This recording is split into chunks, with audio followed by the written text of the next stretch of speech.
బయట వర్షం పడుతుంది, వాతావరణం మొత్తం చల్లగా అయిపోయింది. ఈ వెదర్కి వేడివేడిగా ఏదైనా స్నాక్స్ చేయమని శ్రావణి చెప్పిన. దానికి శ్రావణి ఏం స్నాక్స్ చేయాలని అడిగింది. సో ఏదైనా సరే వేడివేడిగా చేయని చెప్పిన. ఫ్రిడ్జ్లో ఏమన్నా ఉన్నాయని ఫ్రిడ్జ్ ఓపెన్ చేసి మొత్తం చూసేసింది. ఫైనల్గా కొంచెం పాలకూర అయితే దొరికింది.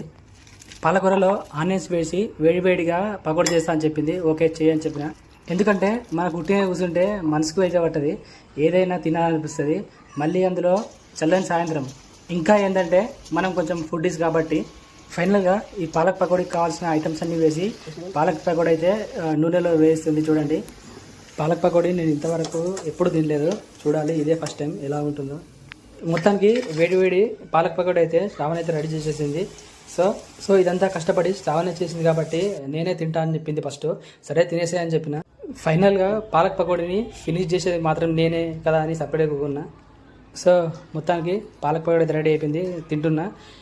టేస్ట్ అయితే బాగుంది, వేడిగా డిఫరెంట్గా చాలా బాగుంది.